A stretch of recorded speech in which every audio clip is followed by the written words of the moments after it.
Hello and a warm welcome to today's message. I'm Gakonga, your coach and the pioneer of Vision Total Football Kenya. I hope you are keeping well and I'm grateful to the Lord.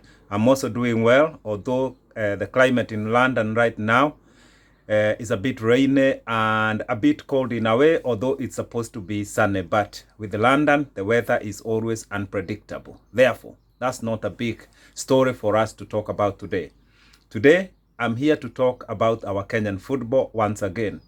I want you to start by reflecting the last 6 months of our Kenyan football since the caretaker committee was put in place by CS Amina Mohammed on June 11th. Now, the 6 month has ended, and yesterday, the 11th of June, is when, 11th of May this month, which we are, is when the 6 month expired. Now, looking back, our football was in a terrible mess, and it has been for a very long time. I want you to look back for in the last 6 months, what you can suggest and what you can say has improved in our Kenyan football.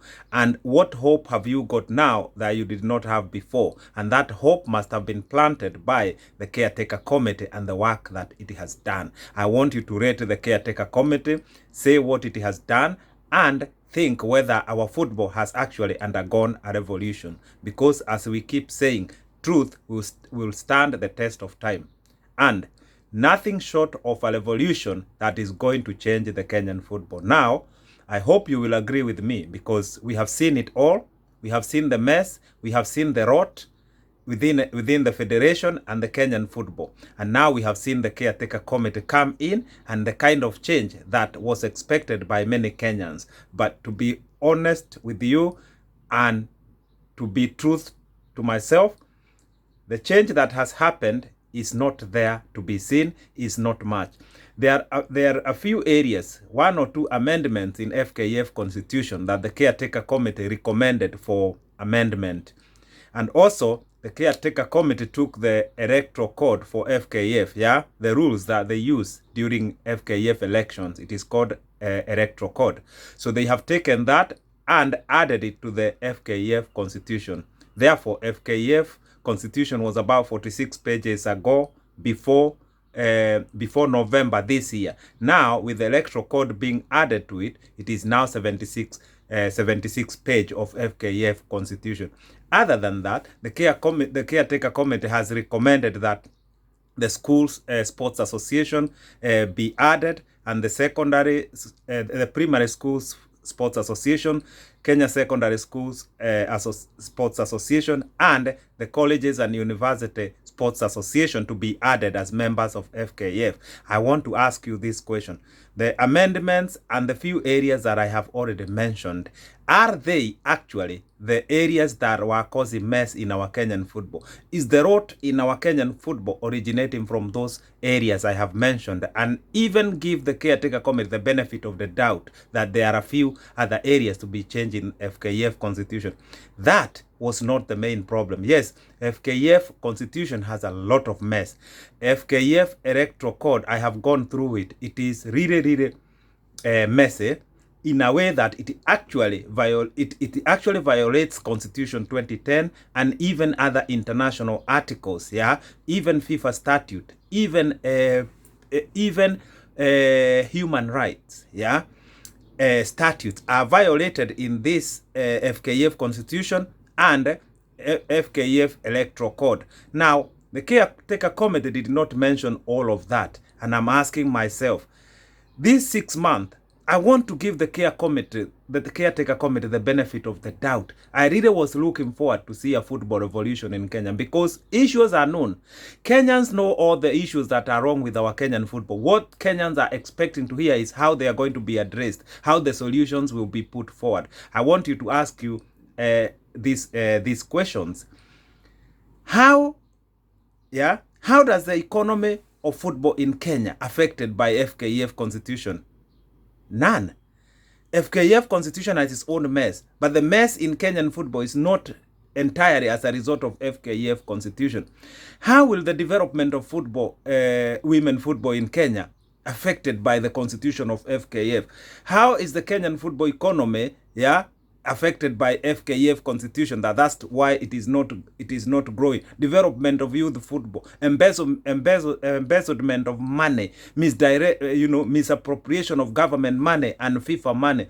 Is this all problems stemming from the constitution of FKF? No, it is leadership problem. It is lack of vision in the federation. It is the federation being run like a circle. Yeah, and it's actually a circle. So for me, no change will happen in Kenyan football. No matter what has been done by the caretaker committee. I know they have left a document with Amina Mohamed to go through it, and Amina Mohamed is waiting to speak to the president, and then I know that FIFA is going to step in, and FIFA will recommend now a caretaker committee that will straighten few items here, A, B, C, D. But that is not our worry. As Kenyan people, our worry is the total situation of our Kenyan football. The entire rot, the entire mess, the entire poverty in our Kenyan football, the suffering of players, the stealing of money, lack of transparency, leagues problems. Everywhere there is problems in our Kenyan football. And I will say it again, patchwork, viraka will not work in our Kenyan football. That's why I will continue to say we want a total football revolution. And remember, we have been talking about it for a very long time. I promise it is coming soon and very soon. This football revolution will actually happen, and it is the only answer to our Kenyan football. Now, I want to say this. The beginning of the Kenyan football revolution must be the suspension of FKF constitution. Kabisa. FKF constitution must be suspended for a period of time so that Kenya can have a new beginning.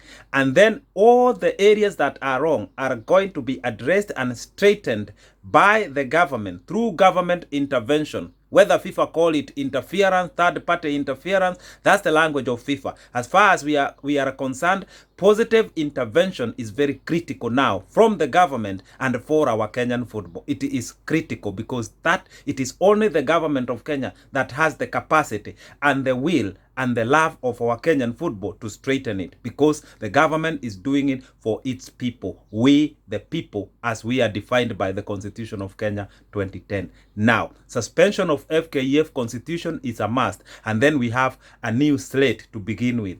And then the issue of constitution will come later on, when everything else has been straightened. Then we can see the shape of the new constitution of our Kenyan football. It is not going to be the FKF constitution. Love me or hate me, it is not going to be the current FKF constitution. We must start from a clean slate, and we must start down upward. Yeah. Now, the issue of FKF NEC member, there is a lot of problems there, and the caretaker committee did not address that. The regional issues of the elected regional member, there is a lot of issues there. They were not addressed. The delegate system in FKF, there are serious issues there. They were not addressed. So when are we going to address these issues? Because these issues are causing a lot of problems, and that's why I have been saying FKF Finance Committee has a lot to answer to Kenyan people, because all the money embezzlement, all the misuse of money, all the decisions to make to purchase the OBE van, they are financial decisions. How are these decisions being made? And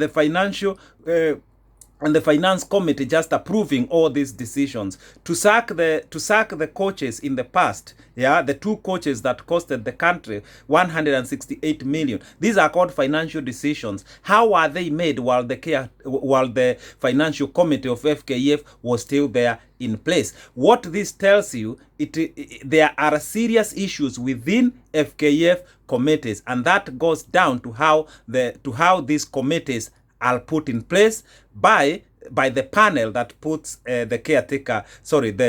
the committees in place, or whoever makes these committees. There are serious issues, especially this one, the finance committee. Therefore, we have serious issues within FKF committees, and those issues must be addressed. They were not addressed by the care committees. I am saying they must be addressed going forward. So as you can see, problems are all over, from the grassroots to the national level. And this patchwork, new caretaker committee amends a constitution just a little bit. FIFA normalization committee comes in, It just amends 1 or 2 items. This is not going to progress Kenyan football forward. We shall be in the wilderness for another 50 years if we make a mistake right now. This is the time. The opportunity has presented itself. FIFA has banned us. This is the time to deal with all the rot so that we can emerge clever, stronger, and going forward, and so that we can address everything, including our coaching system, so we can have a futuristic coaching system where we can nurture the future players that we want to play for our national team, Harambee Stars, and within the league in Kenya. We want to improve the quality of our football. Our football must become attractive, must become entertaining, so fans can go back to the stadium, so investors can come. Right now, no investor, no sponsor that want to be associated with the Kenyan football because of bad reputation of Kenyan football based on corruption and mismanagement and so many other rots within the federation. Talk to anyone. For the last 10 years that I have been doing research into Kenyan football and putting together a revolution, I have never come across anyone who talks good of the Kenyan football. Why? Are they biased? No. There is a problem, serious problem with the Kenyan football. I've been around the country quietly, gathering information, working at the grassroots, coaching down everywhere. I know the problems of Kenyan football here, including the rest of the people that I work with in Vision Total Football Kenya. They know all the Kenyan football problems. Therefore, I say this: suspension of FKF constitution, that's number 1 item in our football revolution, and the rest are going to take place as time goes on, and it will be the government of Kenya that is going to deal with the Kenyan football and to sort the Kenyan football. Therefore, that is all I wanted to share with you, to just reflect on the last 6 months and see if we have seen changes in our Kenyan football, or perhaps you have a new hope. I don't know. What I know is this: our Kenyan football, now it is clear, require a total football revolution. I leave you in peace. I'm gone.